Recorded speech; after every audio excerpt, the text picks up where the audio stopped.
I'm Tara. I'm Ryan. We love Disney movies. So we decided to watch them all, from Snow White to Frozen 2 and beyond. Each episode will watch a different Walt Disney Animated Studios film and tell you all about it. Did we like it? Does it hold up? Who's our favorite hero? Or villain. We'll give you history and fun facts about each movie. And sometimes we'll invite our friends to watch along with us. So put on your tiara or your evil crown and join us on our adventure. This is Tara and Ryan's Princess Diaries.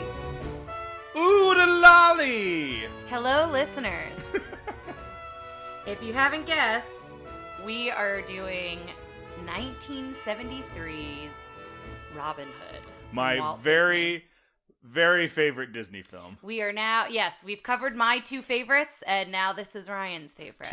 Mary Poppins. Mary Poppins. And I have some others that are up there. I think Wreck-It Ralph. Oh, I have some others that I absolutely love, but like if you were to ask me my favorite movies, it's Mary Poppins and Sleeping Beauty, and I feel like for you it's Robin Hood. I don't think you say any others. So have been thinking about why it's my favorite a lot. And I think I was exposed to it a lot as a kid because one of the facts we'll find is it is Disney's first VHS classic, correct? Stole it, right? I know, right from my notes. Right. Well, we both looked at the same thing. Yes, it was the first VHS in the Walt Disney Classics line. So I think that might be how I saw it because we talked about on Aristocats how I knew the stuff with Napoleon and Lafayette from them creating shorts with them on DTV, but on Disney Channel. But I remember watching this one like start to finish a lot. So I'm thinking we may have had it on VHS. Maybe we recorded it off. That's a lot of how I grew up because we talk about like movies I see that I get confused when the commercials aren't in the spots that I remember them from. Mm-hmm. So yeah, I think that's the reason I like it. I just got done editing the Aristocats episode, and I talk about some stuff in the Aristocats that I'm wondering if I noticed it in that, if I'm going to start to be a little more critical in it this time. I think I'll still love it as much the same, but I think maybe objectively, it's not as quote-unquote good as I remember, but we're going to find out. Well, and I was a little nervous to tell you the Rotten Tomatoes score. Right. It's 54%. Really? Yeah, which I don't agree with. And listeners, my background of this movie is I had never seen it until, 6 months ago? 8 months ago? It got lower than the Aristocats? Mm-hmm. I think I'd have to look back in my notes for Aristocat. I think this one takes a lot of guff or a lot of bad I don't know what the word is. The word is but we're going to have to delete that. But it takes a lot of crap because there's a lot of redone animation, and I've got some facts on that as well. But let's start with the synopsis and we'll kind of dive into that. But the synopsis is very short. The story of the legendary outlaw is portrayed with the characters as humanoid animals. I think it's a terrible synopsis, but that's a whole thing? That's it. Top 3 movies that year are The Exorcist, The Sting, and American Graffiti. I know you've seen The Sting with me. I love The Sting. Mm-hmm. And just as always, to put in perspective, number 9 that year is Live and Let Die, Roger Moore's first outing as James Bond, as I slowly turn this into a James Bond podcast. Well, also, that song was nominated in the group of best songs, and that's where Robin Hood was nominated. It did not win. It was nominated for Best Music Original Song for the song Love. Really? Yeah, that's my least favorite song. Yeah, I found it interesting that was the song that was nominated, but the winner was The Way We Were. I don't know that one. It's the movie The Way We Were. It's Barbra Streisand. Oh, well, there you go. Yeah, so that one. And the other thing I found interesting is it premiered at Radio City Music Hall in New York City. Yes, I saw that too. So I thought that was really cool. So I have facts. Do you want me to just dive into facts or? Well, why do you think it's a 54? I don't know, because I guess going back to what I said earlier, I've only seen this once, and I was an adult when I saw it. This one fell through the cracks for me like Aristocats, so I had never seen it, and it was Ryan's favorite. I think it was longer than 8 months ago, because we've been in the pandemic for like 7 months. So yes, I think it was. Maybe a year ago or more. It was funny because I think watching this was somewhat of the impetus of this podcast. Maybe not specifically, but I think it was. We watched it, and then I started talking about ones I hadn't seen, and then you started talking about ones you hadn't seen. I'm like, well, this is what we should do. And I remember enjoying it when we watched it together, but again, it was the first time I'd ever seen it, so I'm excited to go back and watch it again today. Yeah. I don't know. It's interesting to me that it got such a low score. I think it's a very relatable story. It's a story that everyone knows a version of Robin Hood, so I do find it interesting that it didn't get a higher score just because of that. Yeah. But sometimes I'm surprised at the Rotten Tomatoes scores. I also I understand it being lower. I understand it not being like I see it through, nostalgia and that, but I still think it's better than a 54. That is going to bother me all day. In defense of Robin Hood. No, I knew it was going to bother you at least for a little bit. This is also, we've talked about... Aristocats was 64%. Yeah, see, that's nuts to me, because Aristocats, I'm sorry, we just edited it, and you don't need to hear more about how I don't like the Aristocats, but no. This is also the movie that started this weird sexual awakening, I think, with people where they all decided, ooh, that's a handsome looking fox. I don't know why that happened. I was watching a video where they said, depending on when you were born, you were either attracted to Robin Hood or Jason Bateman's character from Zootopia, but there's always a Disney fox you have to be attracted to. So I have a couple just interesting facts here, so I'll share them, and then I guess you can kind of talk off of them as well. Apparently, Friar Tuck was supposed to be a pig. Yes. But it was changed to a badger because they didn't want to insult religion, like religious views and things like that. So I found that kind of interesting. And that they thought through that process. And then I have a lot on Prince John's infantile behavior. Whenever someone mentions his mother, it is a reference to the real King John, the Fool of England, and his brother King Richard, the Lionheart. Because he went to fight in the Crusades and came back and foiled King John's plan. He wanted to take over, essentially. And so when he came back from the Crusades, King Richard took over reign, but then when he passes away, then King John he passes away without an heir, so King John gets it anyway. Yeah. There's some kind of bummer information about the real historical thing. There was a whole thing I read about how Prince John didn't actually tax them any more than anybody else. I read that as well, yeah. So I have like the whole specific on that, I think. In real life, Prince John was less popular but did not tax the English more heavily than his brother had. King Richard's reign increased taxes significantly to fund military campaigns, especially for the Third Crusade. However, he was more popular due to his military victories. So, I found that really interesting as well.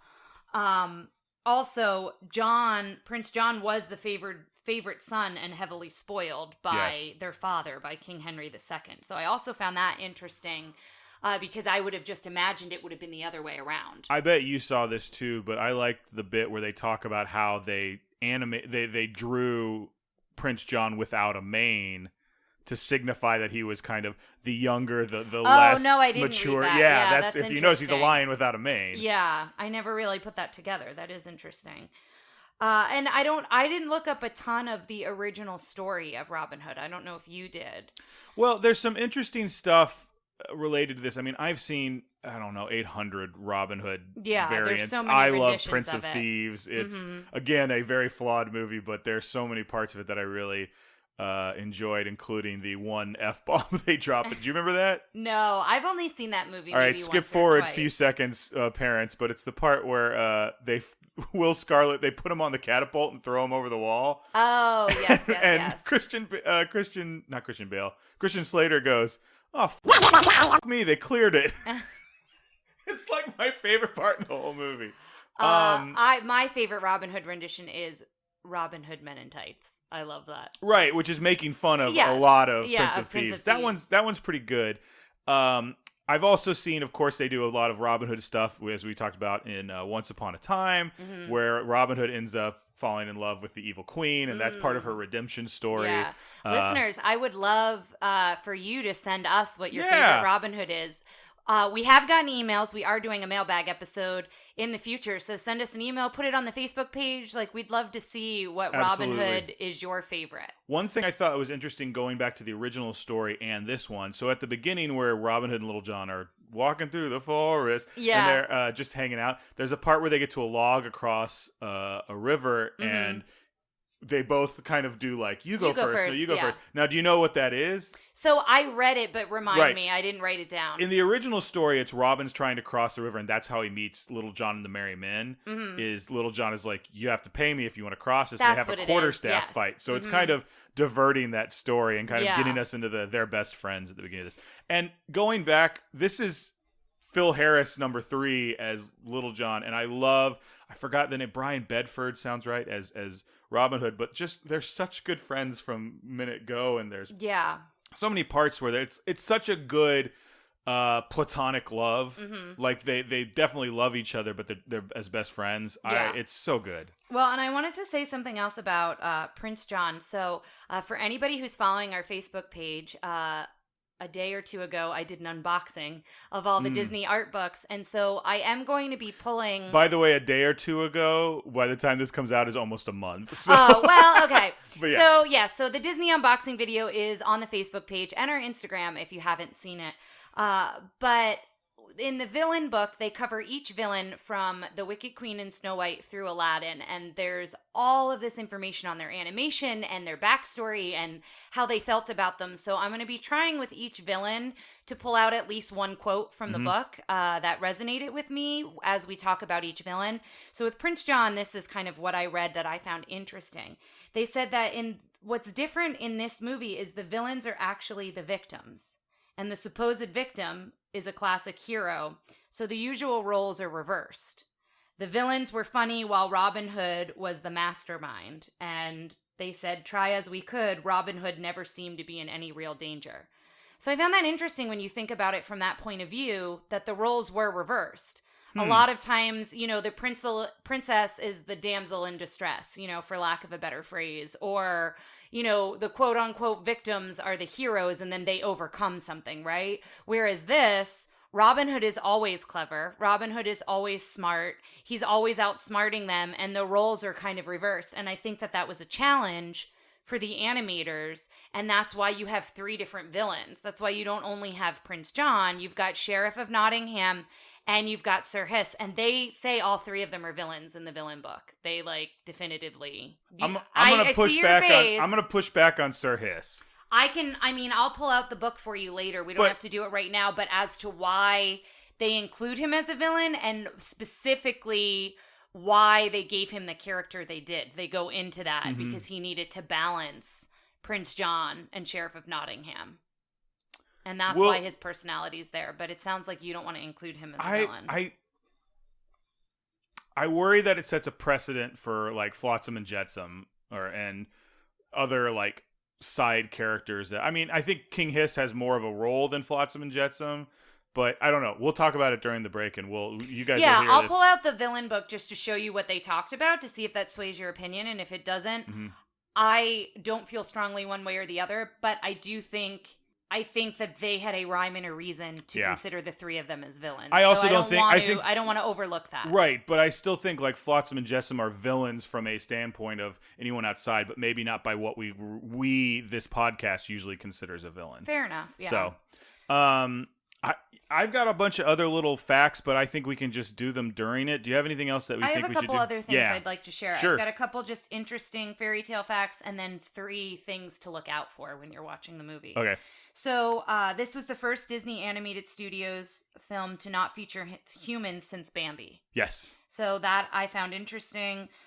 Maid Marian's voice, Monica Evans, and Carol Shelley, I think. Lady Cluck. Is Lady Cluck were the 2 voices of the geese. We may have mentioned that in Aristocats, but they were the geese in Aristocats. So also, I wanted to mention that here. A little cross promotion. Lady Cluck, what was her name again? Carol Shelley. Carol Shelley appeared in the Frasier episode, Merry Christmas, Miss Mousekewitz, which is one of my favorite Frasier episodes. If you want to know more about Frasier episodes I enjoy, check out Craniacs. It's a great podcast.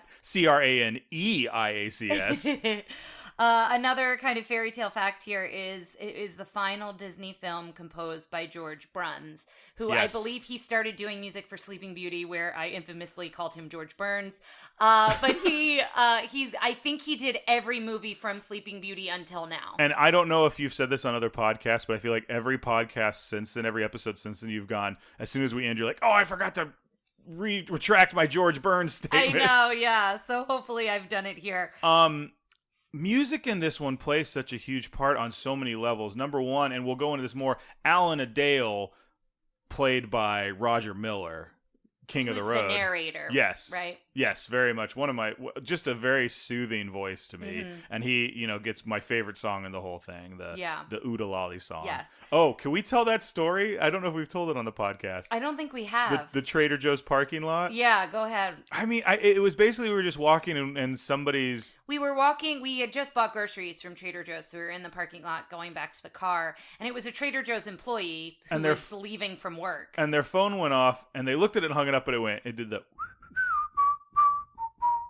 And it wasn't super fast like the Hamster Dance. Do you remember the Hamster Dance? Yes. The Hamster Dance is this song, but sped up. It felt like Robin Hood. And I turned around, and Tara was kind of looking at me, look at this woman, and I just go, OO-DE-LALLY! And she goes, and thank God she, knew what I was talking about. Yeah. And she's like, oh, yeah, I forgot what she said. I think she said OO-DE-LALLY back. Yes. Yeah, and it was a really fun moment of you guys to, bond over something that was her cell phone ring, because obviously Robin Hood must have a soft spot in her heart. Well, right? it was also funny because cell because phone ringtone. You just turned around and saw me yell OO-DE-LALLY. I at also a had not stranger. seen the movie at that point, so yeah, I didn't really get it at all. So. And then you had to explain it, but yeah, it's a cool story.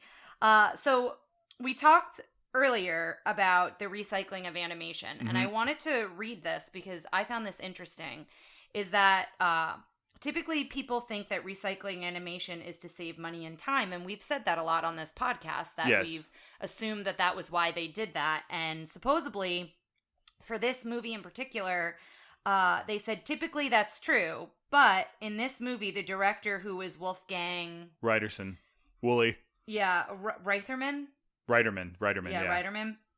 He made the decision because he wanted to use stuff he knew would work. So he wanted to use animation that had been used before because he knew it worked well.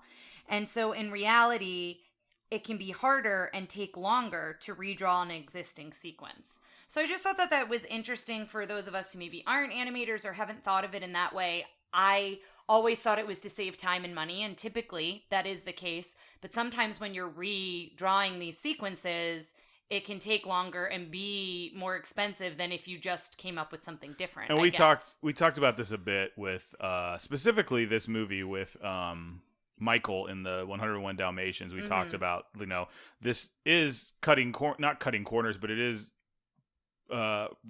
production cost budgeting. Yeah. But that's what keeps Disney alive. That's what gets the movie out the door. I mean, he's a producer, so I feel like that's kind of his worldview. Yeah. But yeah, this is the kind of stuff that gets the movie. This movie doesn't exist without a cheaper budget. Yeah. So I found that interesting as well.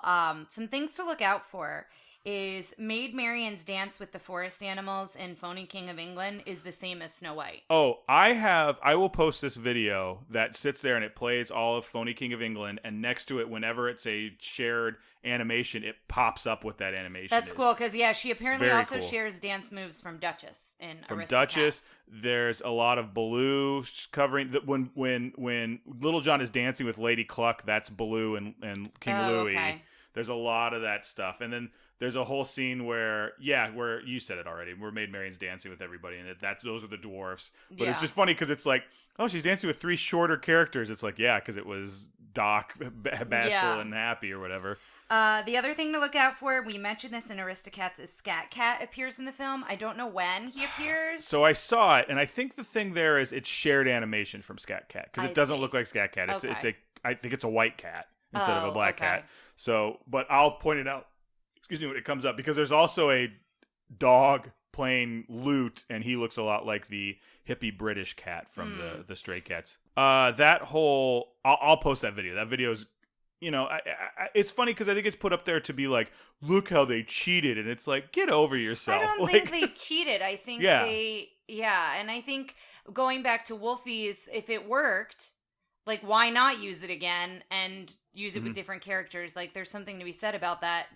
Yeah, I agree. They did something, they created something that worked, like, reuse it when you can. Listen, I believe my quote in the Aristocats episode was, you will never hear me say a poor word about Robin Hood, so... Yeah.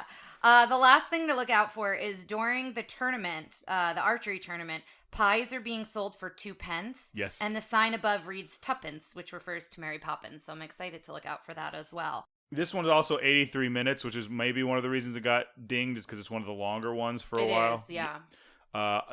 More is better for me. I love it. Got anything else for this one? Are we ready to? No, I think we're ready to take it out of the clamshell. The first one we take out of the clamshell. I don't know if it was actually in a clamshell in its first run, but yeah. We'll have to look that up. All right, listeners, we'll see you on the other side.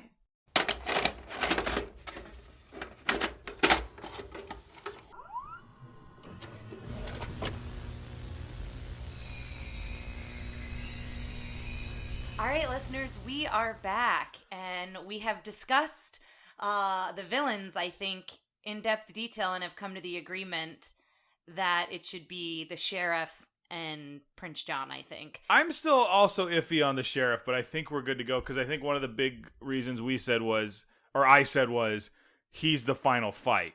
Yeah, and I think he has enough agency on his own, even though he's following Prince John's orders to collect taxes. He kind of goes above and beyond.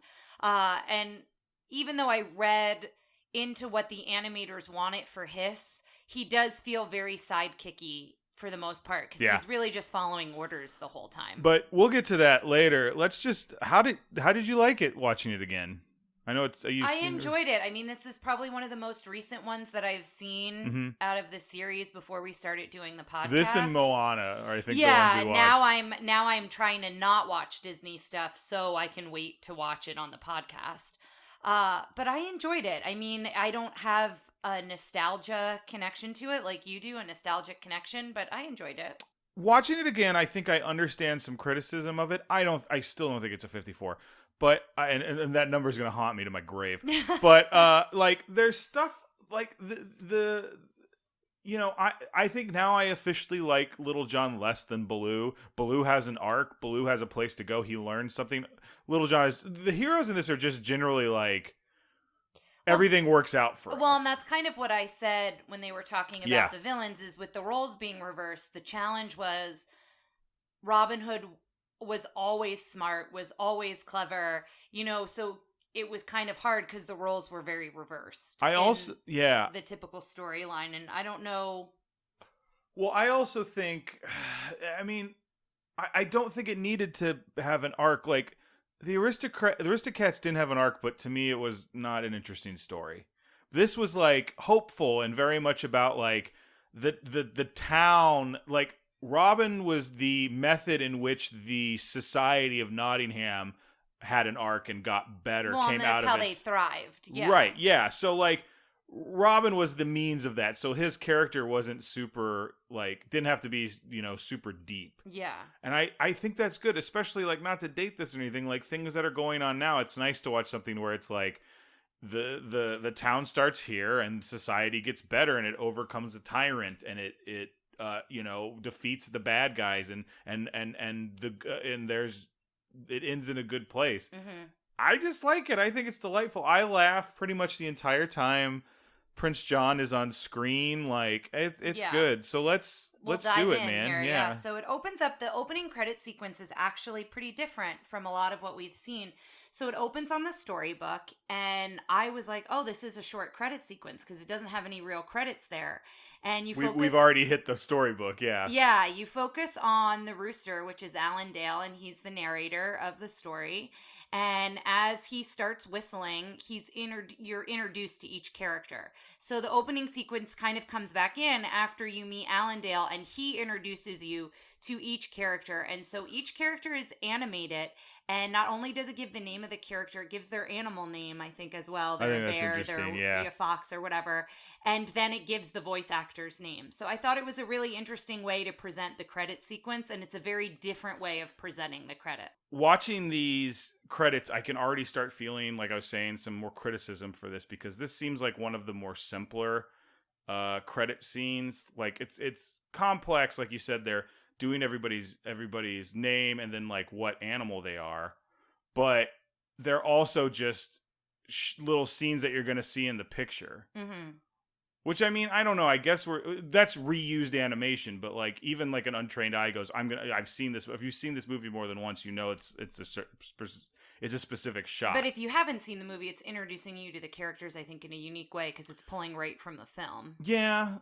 I think it kind of depends how you're looking at it. The other thing that seemed kind of cheap to me is it's definitely digital they're using for the credits, and it's not hand-drawn or animated or anything. So we then get into back to the storybook and Once Upon a Time, and we see that Alan Adale introduces himself as a folk singer, and that I think I mentioned this, but he's going to be our narrator. Yes, he says, I'm a minstrel, and then he explains, that's like an old it's an interesting movie in that it's old, but they're trying to make it feel modern. Yeah. And did you know, and one of the reasons that there's so many Western actors as voices in this is because it was originally, there was an idea they were going to set it in the Old West. I think I came upon that at some point. Yeah. So yeah, I found that interesting as well. And so it opens with us seeing Robin Hood and Little John crossing a log, which is what Ryan mentioned earlier, and they fall into the water. And then the song that Alan Adale sings narrates this whole next scene. So Nottingham starts chasing him with all of his kind of, I guess, minions. I don't know what you'd call them. So two things. One thing I want to bring up, they're all wolves. I think they're all supposed to be wolves. Oh, okay. But he's drawn like a fat wolf. And it's so interesting because he looks very similar to Little John's body shape. The other thing I want to bring up is every single time you say Robin Hood, Little John, my head goes, rocking through the forest. Like it goes to the next line of the song. This is then when we kind of see a little bit into what Little John thinks of what they're doing. And he's saying Rob. And I love that his nickname is Rob. He's always calling him Rob. He's like, you're taking too many chances.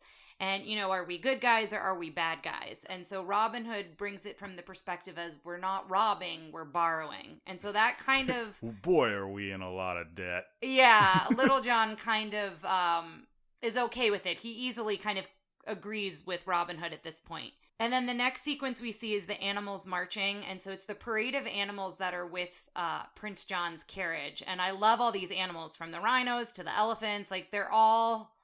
drawn pachyderms. Yeah, but they're all drawn really interesting, like each of their characters, like each species of animal is like carries themselves differently, which I think is really cool. It's interesting because thinking back on it now, it does feel like the Prince John is all jungle animals and the Nottingham characters are all like critters, like woodland critters, forest animals, things like that. Yeah, that's true.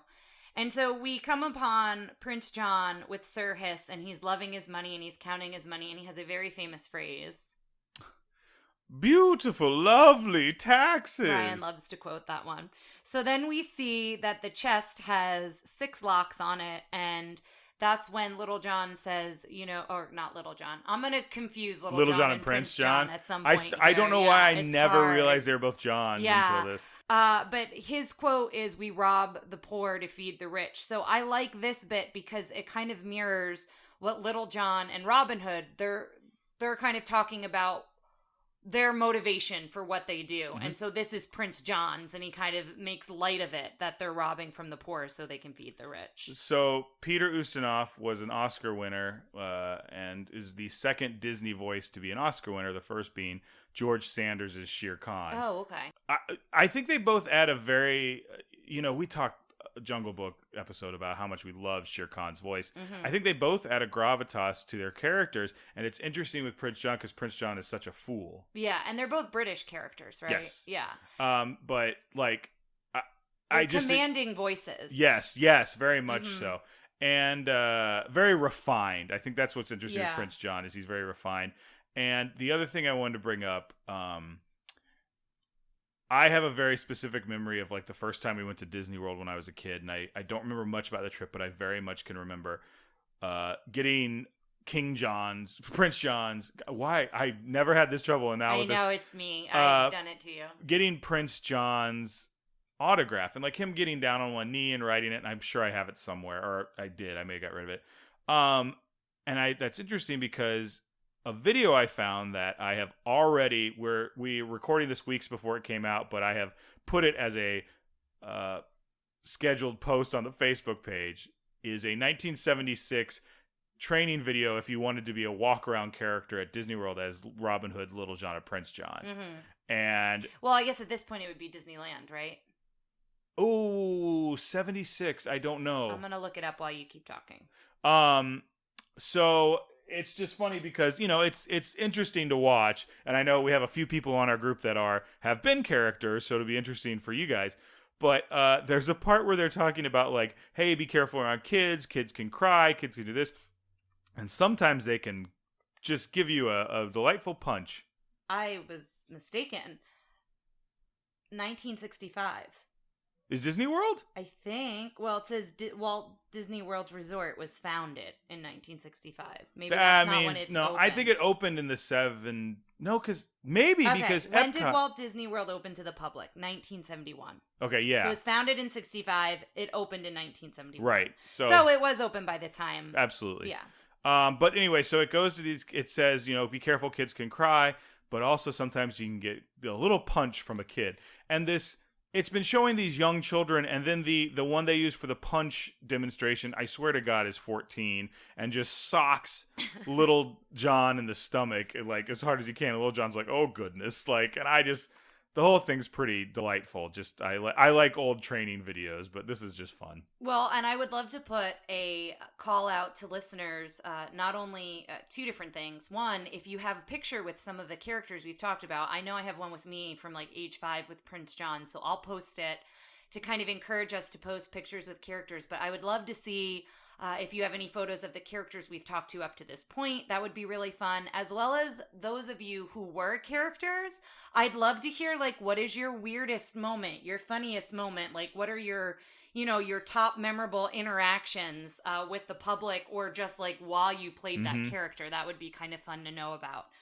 But as we're getting back to the film, when we are seeing this sequence of Prince John in his carriage, he's trying on his crown, and I love that the crown's too big for his head because it's his brother's. It's Richard's crown. Well, I also love when he does the bit with his ears, and his ears move independent of anything else and go broop, and like stretch out, and he puts them on his ears. And Sir Hiss, this is the first of many moments where he's trying to boost his ego a little bit and pump him up. And, he says, it was your idea. I hypnotized him to go to the Crusades. And that's when we made the correlation.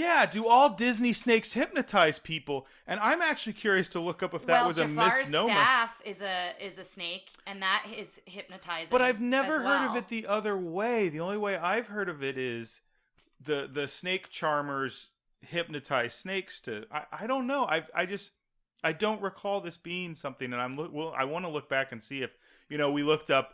Are elephants really afraid of mice? And the answer is probably not. They're more afraid of, like, they don't have good eyesight. And if they see something move, it freaks them out. Mm-hmm. But I want to know if this was a misnomer about snakes. And I was waiting for that to come up again. There's some of this that definitely makes this feel like the sequel to the Jungle Book. Yeah, like, in an unofficial way. Yeah, because they never bring up hypnotizing again. He never does it again. I don't know. I feel it's definitely a spiritual sequel to the Jungle Book in many ways. Yeah. Well, and that's the thing, he starts getting upset and says Mother always liked Richard best, and this is where we first see him suck his thumb, and Hiss tries to hypnotize him here in this moment, and this is when he calls him a silly serpent. And I have written down a lot of is it alliteration? Yes. I've written down a lot of the alliteration insults. It's easy for you to say. Yeah, alliteration insults that Prince John gives him, because there are a lot of them. But this one is the first time you hear it. He calls him a silly serpent. And I love that when Hiss pouts in the basket, it looks like he has elbows. Yes. Like he becomes a little bit more human formed there. But then it cuts to I'm going to just say John and Robin Hood, I think, because otherwise I'm going to keep switching them. It cuts to Little John and Robin Hood dressed as women, and they're running to catch Prince John and the carriage. And they're dressed as fortune tellers. Yes, and he says, "Catch the dope with your horoscope," is one of the phrases.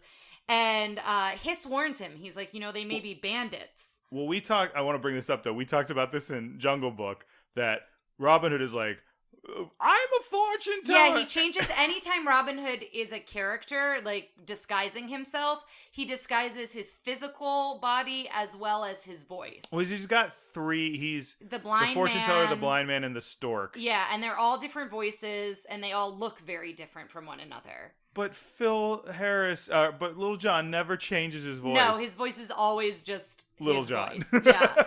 And so then they ask permission to kiss the royal hands. And this is where they kiss his hands that have, I think, 3 rings on each hand, and they suck the gems out. And I love that when Little John smiles, all the gems are in his teeth, and Hiss sees it. And he tries to warn Prince John, and Prince John's just like, oh, be quiet, and like ties him in a knot. He keeps tickling his ear with his tongue. He's like, Thaya, Saya. Yeah, and he's just bothering Prince. He can't be bothered with him, essentially, Prince John. This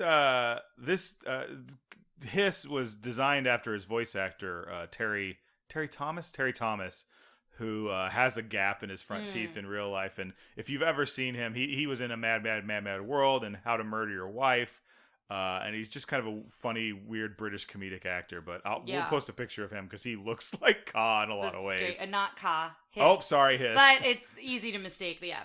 So then we see these fireflies in an orb, and essentially it's Little John on a fishing line, bringing it into the carriage, and Robin Hood is asking Prince John to gaze into the crystal ball, and, a face appears. This becomes Robin Hood stroking Prince John's ego when he's like, look into the crystal ball. And as Robin Hood is doing that, he tries to go for the bag of money, the sack of coins, and Hiss like slaps his hand away. And when Robin sees that, he eventually gets it and passes it out to Little John, and then Little John sees the solid gold hubcaps. And I love that he like shimmies them off, like he shakes like with his hands behind him to get the gold hubcaps. I have a question. Where do the hubcaps go after he does that? I don't know. Everything gets stuffed into his outfit, so they go somewhere. When I was a kid, I assumed he put them on his butt cheeks, because then later when he drills a hole in the bottom of the chest. He catches all the gold in his blouse, so it becomes more of his bosom. And then the rhino is like obviously looking at his butt. The rhino whistles. The rhino cat calls that's right. him. The rhino whistles at him. I literally thought it was because he put the hubcaps like and there made his butt bigger, and that's why the rhino was like. I think that's a great reason. I don't know if that's the case, but I like that idea. So Robin comes running out of the carriage with Prince John's robe on. Yeah. You think Little John has done such a good job. Robin Hood has charmed the prince out of his clothes. Out of his clothing to where he's in long johns, and he's like, I've been robbed. And so the carriage starts to chase Robin Hood and Little John, and then the wheels come off because he took the hubcap. So it's like this whole physical sequence to watch. And it ends up that Prince John and Hiss are in the mud, and Hiss is very much like, I told you so. Yes. Like, I told you this was going to happen. And he smashes the mirror on Hiss, and he's like, you broke your mother's mirror. And then he starts getting really upset again. I've got a dirty thumb. Yeah. So then it cuts back to Alan Adale with the poster of Robin Hood. And I noticed that the first Want It poster, I think he's Want It for 1,000. And later on, we'll see another poster in Maid Marian's room that she's like fawning over, and it's 10,000. So I like that the Want It posters go up in price as the movie goes on. And this is when we're introduced to Sheriff Nottingham. He's walking through Nottingham. He's walking through Nottingham, and he sees Friar Tuck go into Otto the blacksmith. That's right. And then Otto has a broken foot, and then they know the sheriff's coming. Or the sheriff goes, knocks on the door, is like, ready or not, here I come, because he's got that real. Yeah, and Otto's got the busted leg. The Friar Tuck is like, well, have a heart, Sheriff, and pulls out a chair for Otto, and Otto goes over on his crutches, and every time he hits his cast, you hear... It's jingling, yeah. You hear the money jingling. And the sheriff, it's a good scene to realize you can't get one over on the sheriff, because the rest of the movie is always him finding the money no matter what. Finding the money wherever it is. Because I think later you said, why doesn't anybody do a better job of hiding it? And it's like, I don't think you have a chance versus the sheriff. Well, a lot of times they just put it in the poor box, and I'm like, don't put it there. Like, that's the first place he's going to look for it. I guess. But I also didn't know he was coming, so. In this instance, yeah. Well, in the poor box, they didn't know either. Yeah. So then it cuts to the Rabbit family, and the sheriff shows up there, and they're celebrating Skippy's birthday. Yes. And so they're all singing happy birthday. There are like 28 children. Yeah, they're all singing happy birthday, and the sheriff wonders what's in his birthday box, and he's like, oh, it's my birthday, and he opens it, and it's one coin. Yeah. In the birthday box, and the sheriff Oh boy, a whole farthing, and then the sheriff takes it. And the sheriff takes it, and the rabbit cries, and then this is when we first see Robin Hood as the blind man, and he appears several different times. And so he comes in begging, and I love the bit where the sheriff puts one coin in and makes the coin bounce, so like 5 coins come out of his little of the begging cup. So he winds up stealing from the beggar. One thing I wanted to say is this idea of Robin Hood always being in disguise, I think, is very much a part of the legend. Mm-hmm. I remember there being a in Prince of Thieves, he sneaks in as a leper, but he always does. He always hides as people you don't notice. Yeah, or people you want to avoid. Look twice at. Yeah.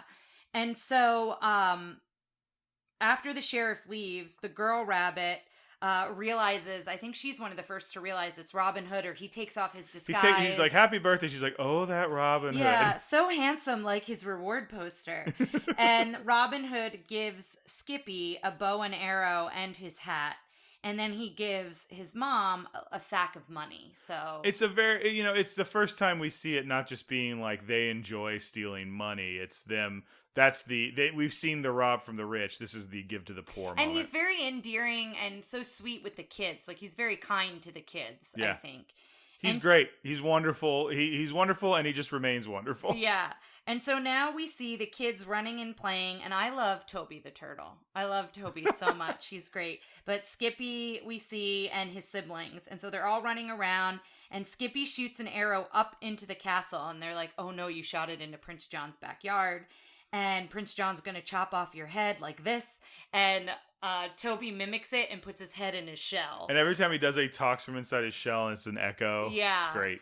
And so they say to Toby, you've got to take the oath because Skippy's going to go sneak in to try to get the arrow back. Did you write down the oath? I did not. But it's no tattling, essentially, is what the oath is. Spider, snakes, and the lizard head. If I tattle tail, I'll die till I'm dead. I think that's it. Yeah, or I'll keep something like that. Yeah. I'll die till I'm dead. It is? I think so. I'm pretty sure. Because they yell at him and he kind of goes back into his shell to say it. So then Skippy sneaks in, and my thought here, because eventually all the children sneak in, those bars are so wide, they're keeping no animals out. So I don't know who they're supposed to keep out. Maybe adults. I don't know. Maybe, but I feel like, I don't know. I just feel like the barred door is not doing its job. But Skippy sneaks in, and Lady Cluck and Maid Marian are playing badminton. And did you look up when badminton originated? Badminton was invented in the mid-19th century, so this is, okay. Not the fact that they're anthropomorphic animals standing up. This thing took me out. But I want to say and this whole scene was so delightful to me this time. They're having so much fun, and the actors sound like they're having so much fun, and the characters are drawn like they're kind. And this is just the emotion that I get from this movie that makes me so happy is this. I mean, there's some parts where there's some more sadder parts, but this is just so much fun. It's so genuine fun. Yeah, and it's joyful. And this is where we also see that Maid Marian is very kind. So her and Robin Hood being matched up, besides the fact that they've known each other. Yeah, and they've known each other since they were kids, but they both show this kindness to children and kindness to others, which I really like a lot. And so as Skippy sneaks in, he goes to grab the arrow at the same time when I think it's Lady Cluck or Marian. One of them is grabbing the badminton. What is that called? Racket? I think no. It's called a shuttlecock. Oh, okay. Yeah. So they invite... I think birdie is also a correct term. Oh, okay. They invite... I don't know why I said that. I don't know any... I'm no expert in badminton. That was literally just me having a confidence I did not earn. So Maid Marian sees that there's more children, and this is where she invites them all in, and they all walk through the bars. They walk right through the gate, and she talks about how her and Robin Hood were sweethearts when they were growing up, and that he carved their initials on the tree. And so you see the tree in this courtyard, and Toby said he's scared of Prince. They start kind of insinuating that what's the kid Skippy is actually Robin Hood, and he says something about, he's like, well, aren't you afraid of Prince John? He's like, I'm not afraid of Prince John. And then Toby like recedes and shows, I'm afraid of Prince John. Yeah, and then his eye comes out his armhole, Yes. like looks, he's like, he's cranky. Yeah. And so then Skippy starts fighting with Cluck, and Cluck is impersonating Prince John.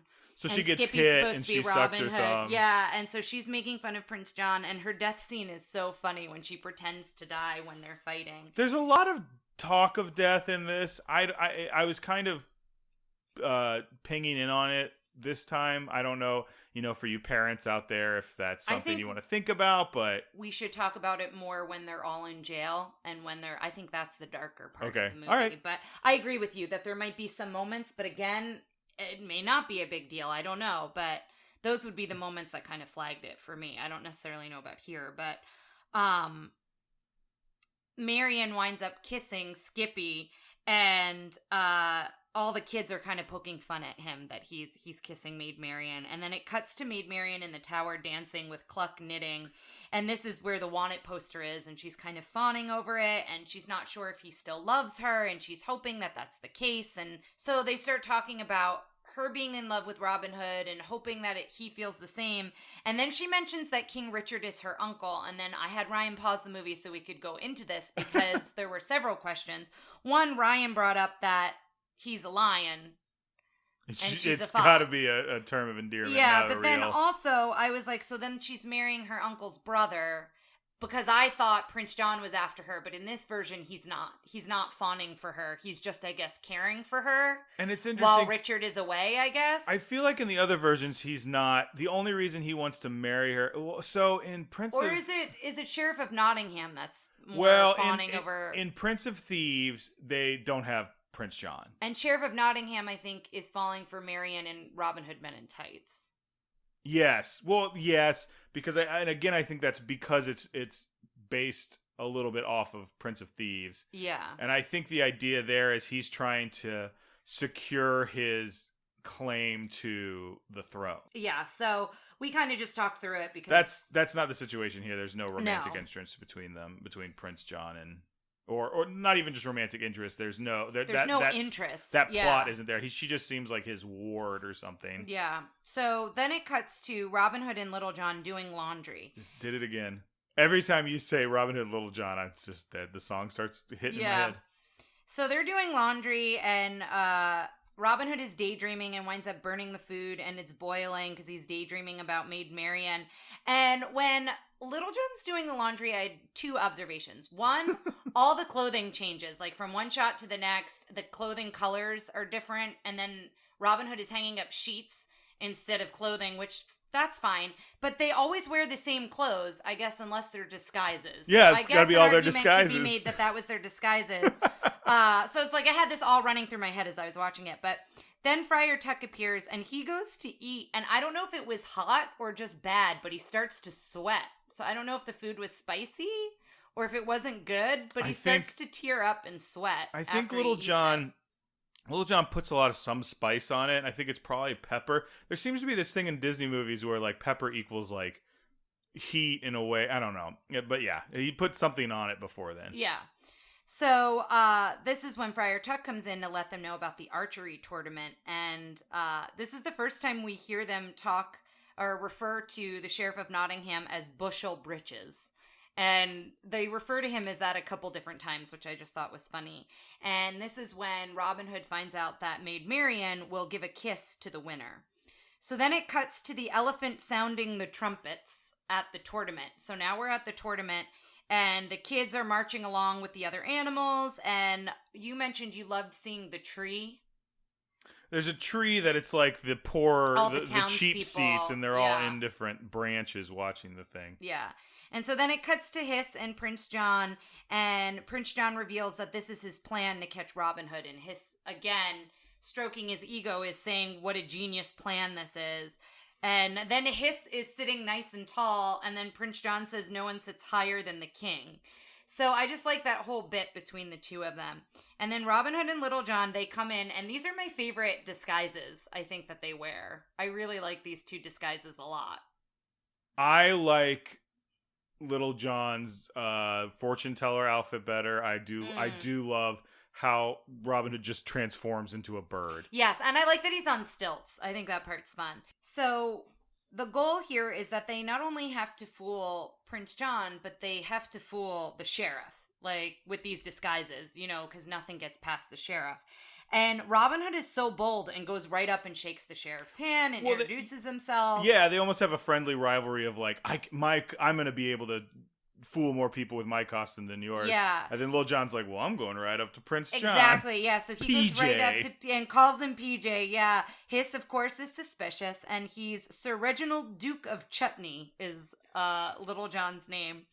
And he winds up sitting on Hiss, and Hiss breaks the fourth wall here, we noticed. And you noticed that he stares right at the camera. Isn't that what that's called?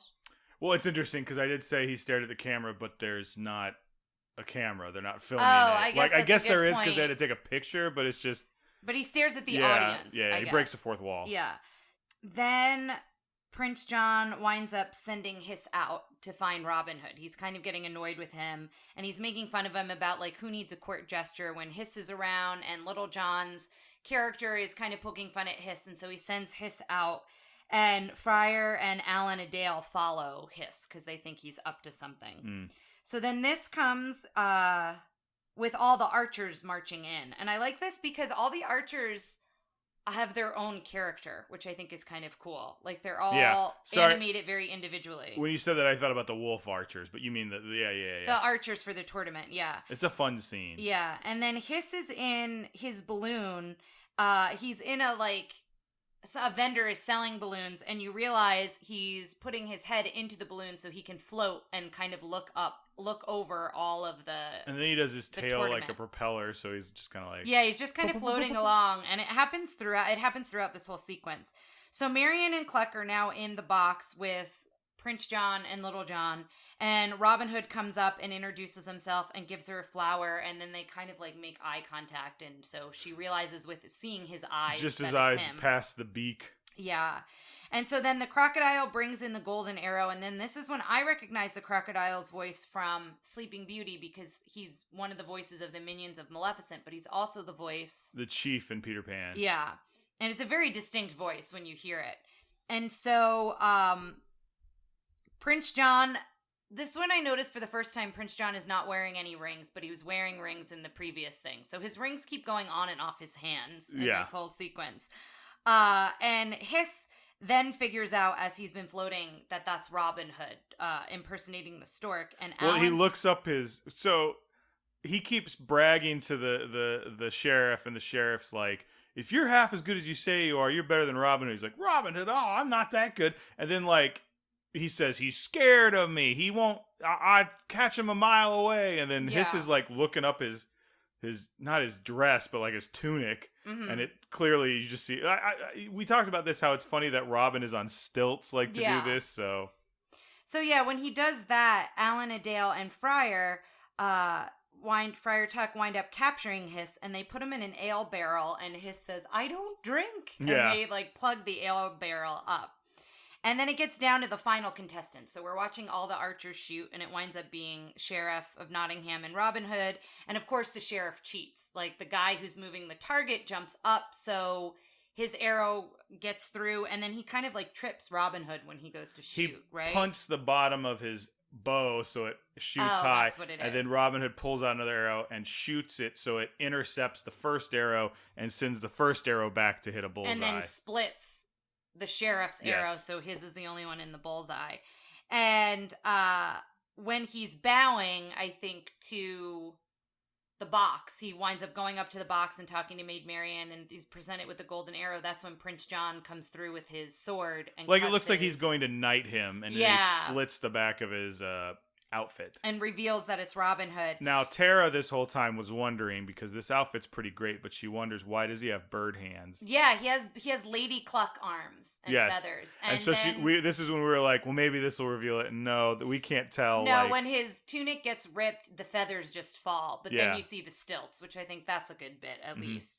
So this is when Prince John says, capture him and sentences him to death. And Maid Marian begs him to spare his life because she loves him so much.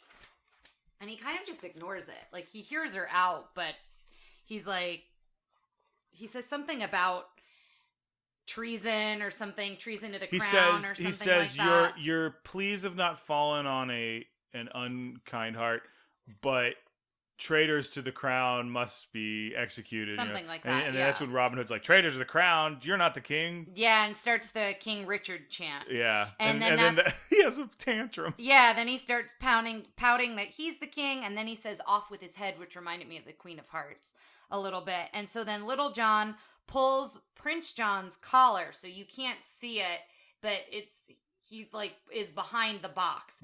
Behind the box is a curtain, and he's through the curtain, grabbed his collar. He's got a knife to his back, and he's asking him to let Robin Hood go. And tell him to let my buddy go. Sheriff, release my buddy. Release the prisoner. And so Marion and Robin Hood embrace at this point, and then the sheriff realizes something fishy is going on, and he goes back to the back of the box and sees Little John, and then everyone kind of goes after Robin Hood, and it's like this whole scene of this whole big chase. And I love that Lady Cluck gets in on the fight, and she has so much agency here. Like, not only standing she's a up, spitfire. Yeah, not only standing up for herself, but standing up for, she believes in Robin Hood.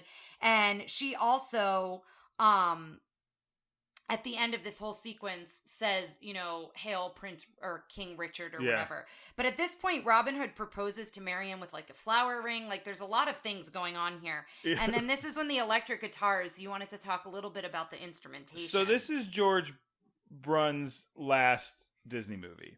And there is so much in this scene and another scene. There's a lot of electric guitar. It's got a real rock and roll beat. I love the music. I think it's got country, it's got rock, it's very modern, especially considering it's in the fairy tale realm of other Disney movies. And this whole music, like, this is my favorite, not my favorite musical number, but it's like my favorite score is this scene. Yeah. Also included in this score, when speaking of score, that's a little bit of a pun. There's a scene where Lady Cluck starts taking on the Rhino Guards as if she's a football player, yeah. And they start playing the USC and I believe fight song, and then maybe incorporate a little bit of the Wisconsin fight song is what I saw. Mm-hmm. But I just think that I think it's funny. I can see how someone would think it's cheesy, but like I enjoyed it. I like this whole sequence, and again, it kind of shows her holding her own. Like, she's not waiting for somebody to come save her. Yes. And then this is when it cuts back to Hiss in the ale barrel, and he's drunk, and he winds up calling Prince John PJ here. Yes. And then it cuts to Prince John goes to attack Robin Hood, and Robin Hood knocks his sword away, and Prince John is immediately like, "Don't hurt me, don't hurt!" and like crawls and hides behind that ale barrel, and then later realizes Hiss is because he goes, "Hiss, where are you?" He's like, "Coming." Yeah. And so then it cuts to the song "Love," which I think this is like the part in the movie where if you were looking to shave down a few minutes. I know you said you want to see them like romantically involved, but like I kind of was bored during this scene. But it's a whole that's interesting love montage. I feel like these are the scenes that typically bore me the most. Like if I can get through, can you feel the love tonight? Like see, I like Can You Feel the Love Tonight. It's a better song. It's objectively a better song. But this is so short. My thing is more of there's not enough substance here for this to be an Academy Award nominated song. It's so short, and there's so many other better songs in this.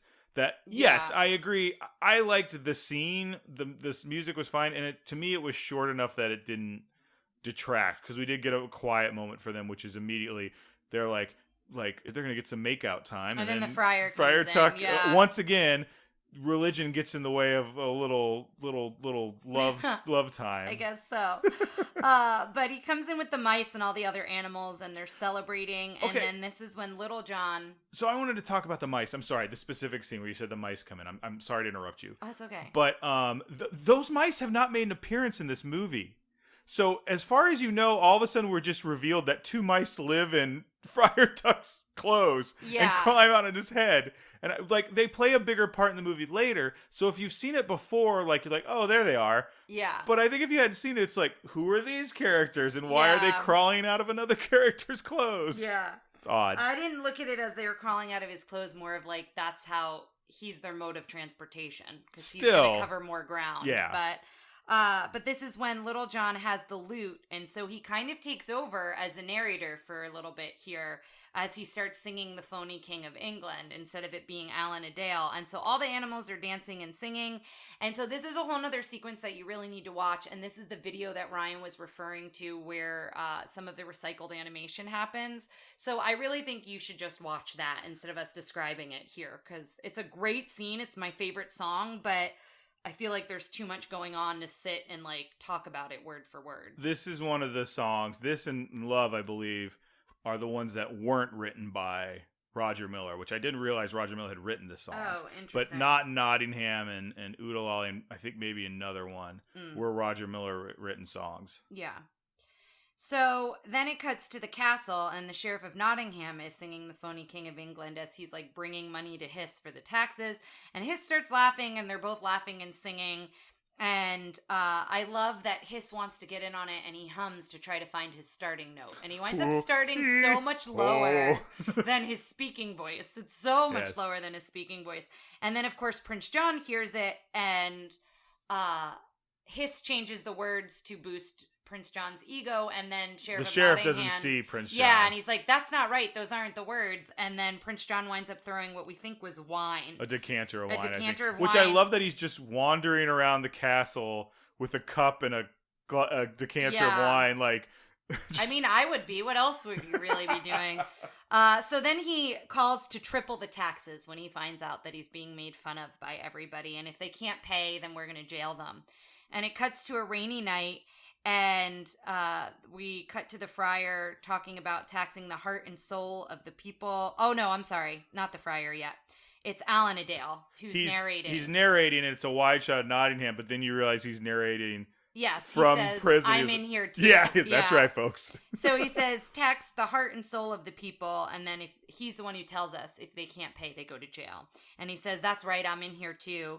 And so then you see all the families in jail, and this is the part that I was referring to that I think is really sad. Alan Adale sings this song, and you see everybody chained up, and so I could see how that could be kind of sad, as well as when they call for Friar Tuck to be hanged. Well, I think that I'm talking a little bit more spot. about inappropriate for young children. I mean, maybe this is too sad, but I don't know. This part seemed melancholy, and it seemed like it needed to be there for there to be happiness later. I agree with that. Yeah, I'm not saying cut it out, but yeah, I agree with you though. The we're gonna hang Friar Tuck is a little evocative. It's just a little intense. Yeah. So then it cuts to Friar Tuck, and he's ringing the bell, and you had a fact about the bell. It's a real bell. I think it's done very similar to the way they did the cars in 101 Dalmatians, but that's a rotoscoped real bell.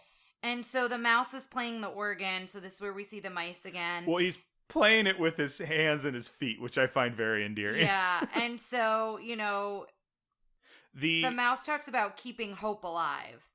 And I think this is the female mouse talks about keeping hope alive. Mother and father. Mother and father. And mother's voice is Merryweather from Merryweather and Beauty. Lady.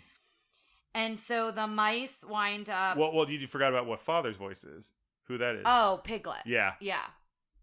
And so the mice wind up giving their last coin to, she like gets it out from under the bed, in their little home. And it's about the size of their mattress. Yeah, and so she gives it to Friar Tuck, and this is when he puts it in the poor box, and I'm like, you really should be hiding that somewhere else. And so Sheriff comes in, and he winds up just opening the poor box and taking it, and this is where Friar Tuck kind of loses it. He's kind of done with the sheriff, and he's done with how this is affecting his people and the people he serves. And that's, I guess, keeping the hopes alive. That is them playing the music. I was wondering where that note was from. So Friar Tuck was basically like, maybe they'll hear the bells. Maybe that will uplift them. And then the sheriff comes in and ruins all this. And it kind of like Friar Tuck kind of snaps here. And he's just over it. I like Friar Tuck as a fighting friar. Like, I think that's what's interesting as a character. And there's his character in Prince of Thieves kind of does that in some scenes where when they first try to rob him, he like fights back to everybody, and then he ends up fighting like the what's the word I'm looking for? The corrupted abbot at the end of it.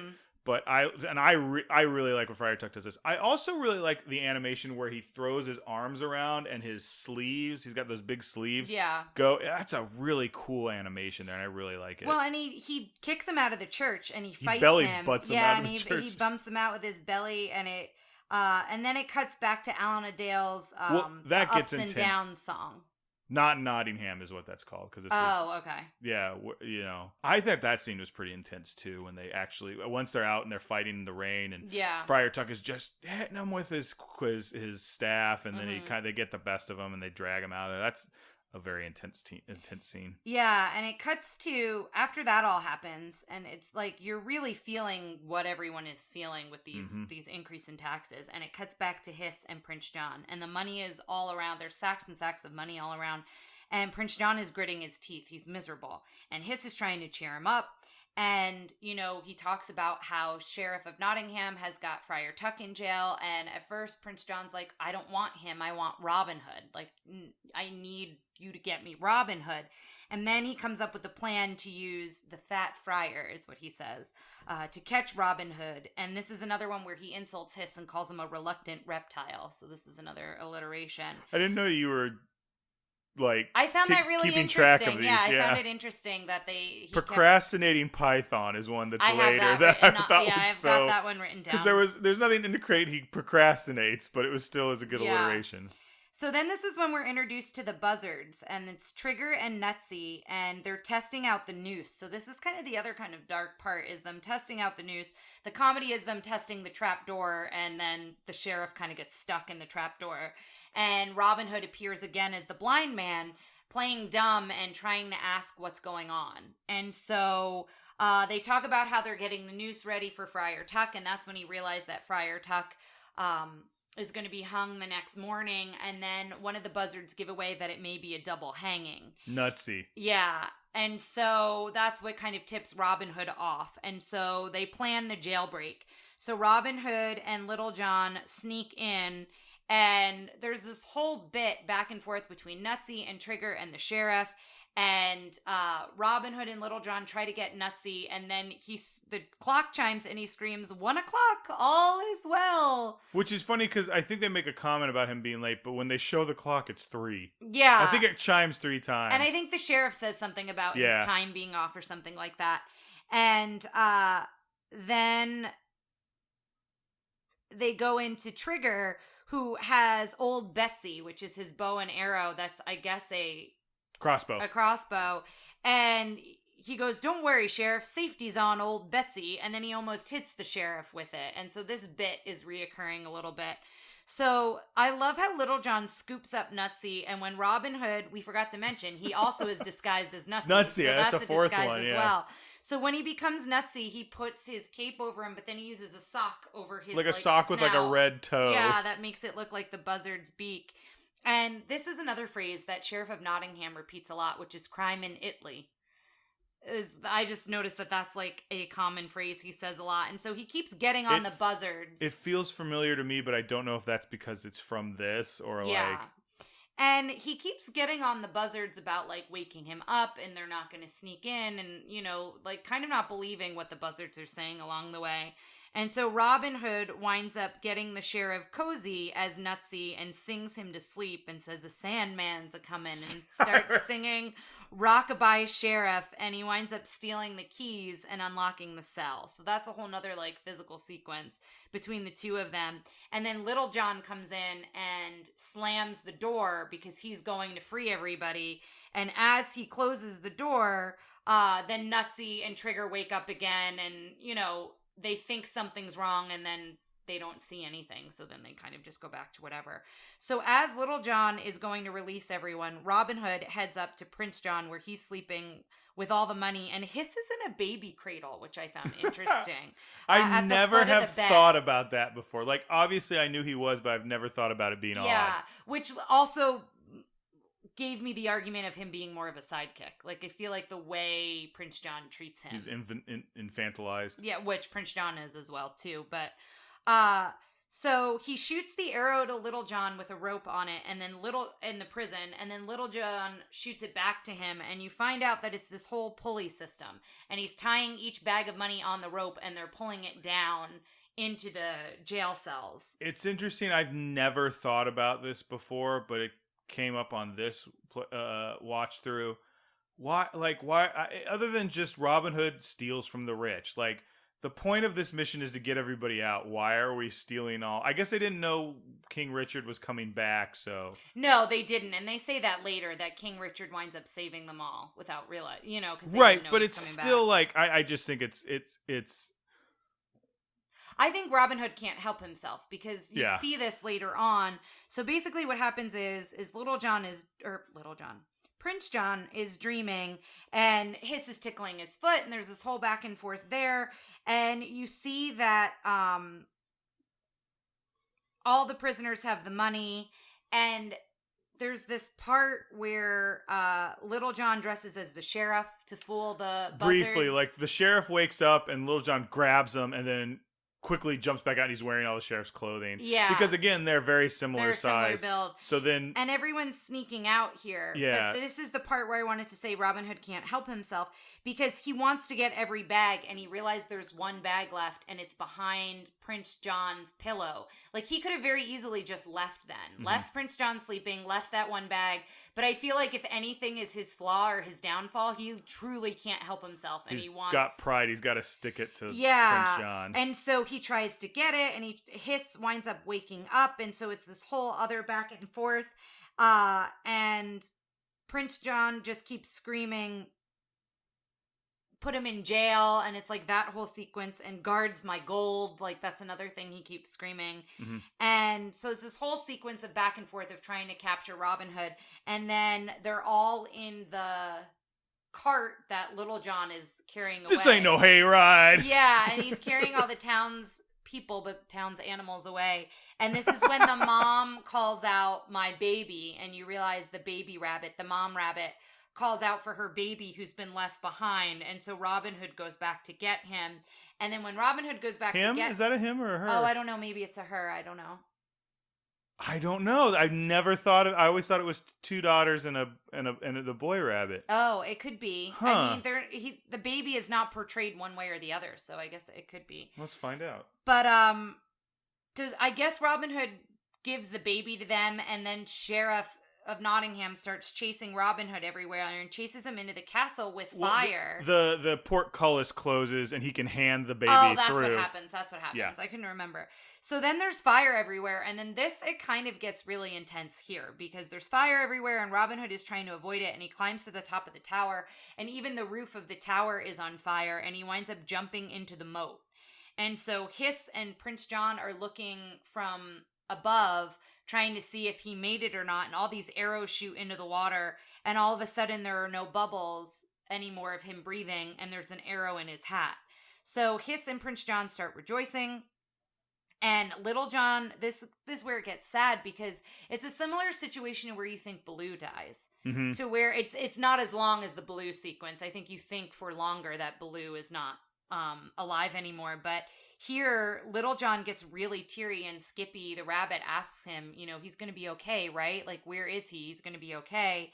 And they're both very teary-eyed, and then all of a sudden, Skippy sees the bamboo in the water, and the bamboo blows water into Little John's face, and he realizes that it's Robin Hood and everything's okay. Yeah, it's a breathing tube so he can stay underwater long. Yeah, and so Hiss sees that he lives, and then he's like, and look what you've done, sire. Now your mother's castle's on fire. And so this is when Prince John starts saying a lot more.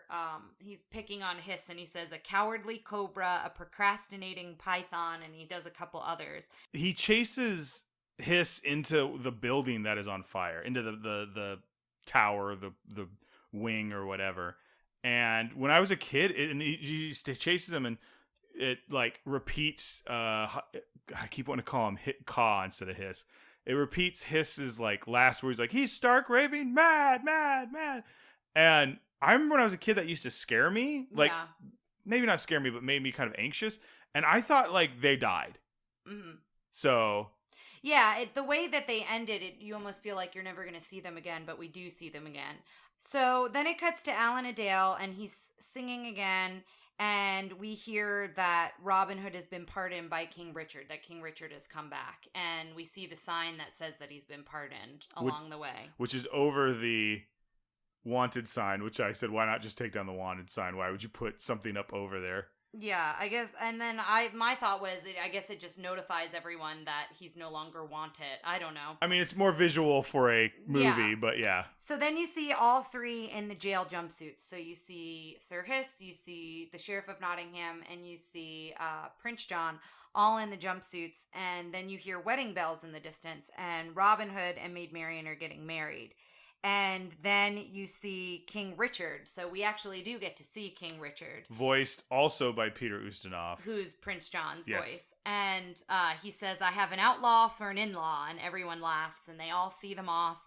And Nutsy and Trigger announce, here comes the bride. And, of course, Betsy, his... Crossbow. I can't think of that word. His crossbow, of course, releases on accident, and the arrow hits the heart on the just married sign on their carriage, and that's kind of the closing of the film. Well, Little John is driving the carriage, and Little John is still dressed up as the Duke, which I thought was weird. Oh, yeah. Like, that's he got dressed up again. Yes. Because he's the Duke at the tournament. Right, not still dressed up, yeah. but he is. And then the other bit, too, of Skippy going off, because he's like, well, they're going to have kids, and someone's going to have to look after the kids. So Skippy the rabbit joins. And that's kind of where it ends. All right, so here are our questions. How was the princess? How was Robin Hood? We're calling him the princess? The princess is typically the protagonist. Okay. He was good. I feel like he didn't go anywhere, and it was like he was the same from the start of the movie to the end of the movie. I think he's incredibly charming, but I agree. I think he does a better job of being like kind of a plain charming hero than Thomas J. O'Malley did. But I agree. He doesn't really have much of an I think what arc. I like about Thomas J. O'Malley is he's so caring of those kittens. Well, you said Robin Hood is, also, but I feel like he's more of a fatherly figure. Which he's this also story not, isn't written that way, so that's different. But yeah. How was the prince, which I guess would be Maid Marian? Both of them I thought were very kind, and I don't remember liking Maid Marian as much before, but this time I liked how nice she was to the kids. I like that she was nice to the kids, and she was fine. I didn't have anything for or against her. Mm-hmm. Side characters. I love Lady Cluck. She's fantastic. Little John again, I think Baloo has outdone him in my book, but other side characters we've talked about. Cobb, we've talked about. I really like the Sir sheriff. Hiss, Sir Hiss. Gosh darn it. Mm-hmm. I love the sheriff of Nottingham. Mostly, I just love his voice. Yeah. So, are we counting him as a villain? Are we counting him as a villain? I thought we were, but you're talking about him as a sidekick. So that's why I wanted to ask. Well, then we'll skip that. Never mind. Okay. Favorite musical number. I loved The Phony King of England. Is my favorite, I think. I do too. I think OO-DE-LALLY wins out just because it's such an earworm to me. Like the do. Like I whistle that all the time and whatever. How does it hold up?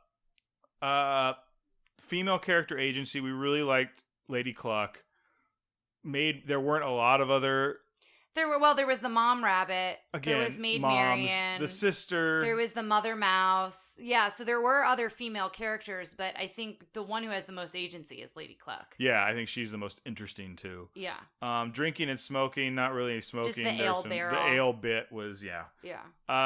Ethnic representation. They're all animals, and I think they do a good job of, thank God, not drawing a animal stereotype of a race for once. Yeah. But there's also I don't think there's a single black actor in this movie, so yeah, there's that to consider. But from like a movie facing side, I think it's fine. Mm-hmm. Guns and Firearms, boy, do they just shoot bows all the time. Yeah, the bows and arrows are everywhere, but there's no guns. There's parts where like literally Prince John gets shot in the butt and it just bounces off, and I'm like, boy, we're really undermining that these are dangerous weapons. And the arrows just they pluck, not pluck. The tip of the arrow just like boink, like like not. I don't want to say stab, but it's like you point it at them and it's like ouch, and then it's almost like a needle. It never pierces anything. Yeah, it's like a pinprick. Yeah, it's not. I think if we're trying to think how to describe that, but I think if we're looking at it from a little kid watching it, there's an issue with like them going, oh, these things don't hurt anybody. Yeah. Okay. So I think that's it. Let's now go do the villains. So first off, we'll start kind of, in my opinion, like second and go back. So we'll start with the sheriff. Okay. Frightening. I think he was a 3. 3. Oh, that's a good point, because, that last scene with the fire. I think he's a 3 on the frightening scale, because I think when he's coming to collect the money, he's kind of charming, but he's, at the end of the day, like, he's controlling their lives, like, when he's taking their money away, and the fire scene is scary to me. I think I'm still going to give him a 2, because the other part doesn't really scare me so much, but the fire scene definitely was kind of intimidating at the end. It's still a little less intimidating, because if you look at him, his buttons aren't buttoning all the way, and some of his skin's poking out, so he's kind of, like, goofy looking when he does that, but... funny. I like him. I think he's charming. I would give him a 3. I think I'm gonna do the same. Okay, fierce. No. I'm giving him a 1. Same. Effective.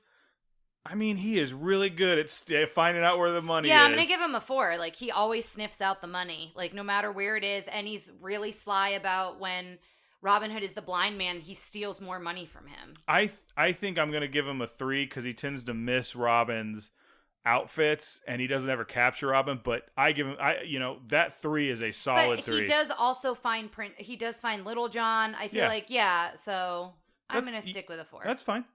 Design, I think I love him. I think I give him a 4 on design, because I like the idea of a fat wolf. Like, it's novel to me, and I think that's interesting. I'm going to give him a 3. Okay. Go away, Heat. 1. 1, yeah. I think I love him. I'm a big Robin Hood mark, but there we go. Yes factor. I give him like a 3 or a 4. I think I'm gonna give him a 2. Really? I can kind of. You don't have the nostalgia that I do, so I don't have the connection. So I think I'm gonna give him a 4. No, I'm gonna give him a 3. You just said how much you love him. If you want to give him a 4, give him a 4. I don't know if I love him as much as I love this movie. Okay. So I think a 3 is a good guess. Okay, so we've got something for him. Now let's look at Prince John. Frightening.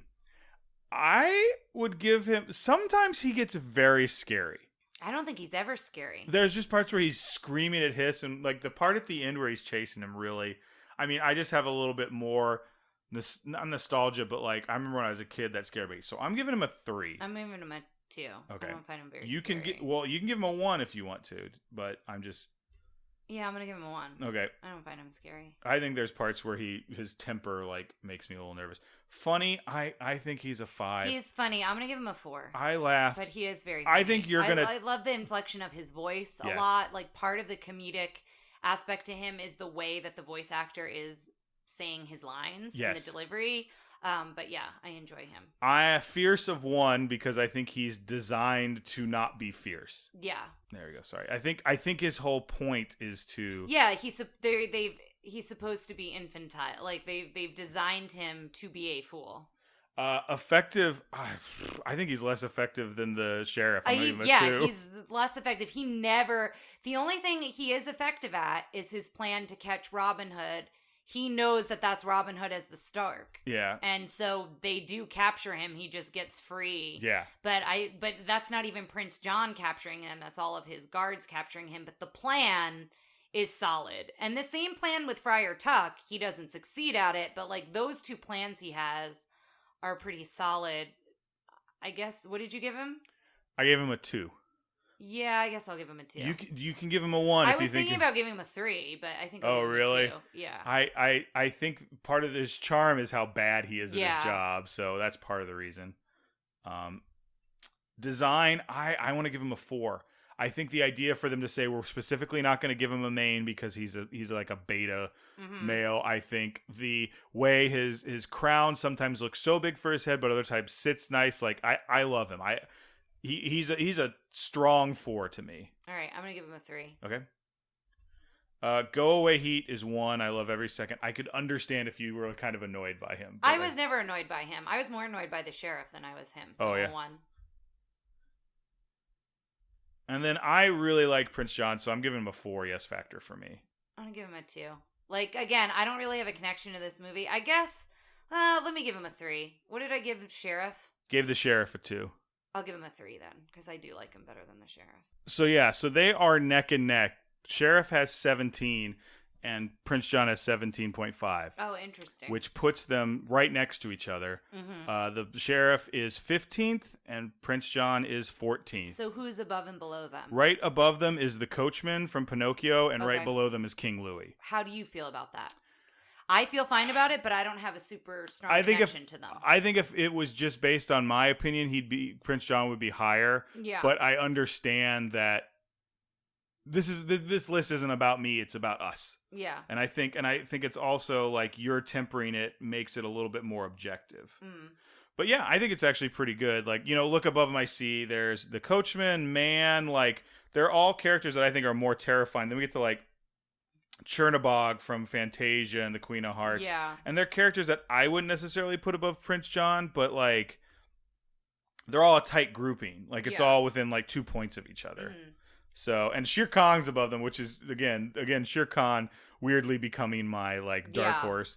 But yeah, so there we go, guys. So yeah, guys, that's Robin Hood. I hope you enjoyed it as much as I enjoyed watching it. I love it so much. It continues. It's funny because I don't want to say it's fallen in my estimation, but I definitely feel like I'm looking through it through a more objective lens now. Rose-colored glasses, or now you're not. Now it's less rose. I still love it, but like I kind of understand the other side. But next week we are doing the Mini Adventures of Winnie the Pooh. A very, very interesting one because I didn't realize it's a package film.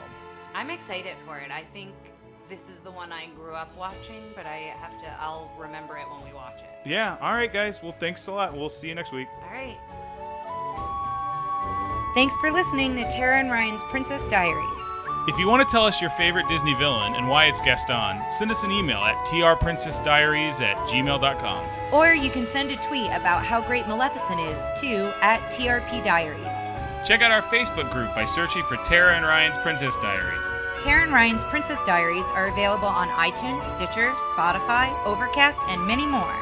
Wherever you hear us, please be our knight in shining armor and give us a 5-star review. Thanks again, and until next time, remember to always live happily ever after.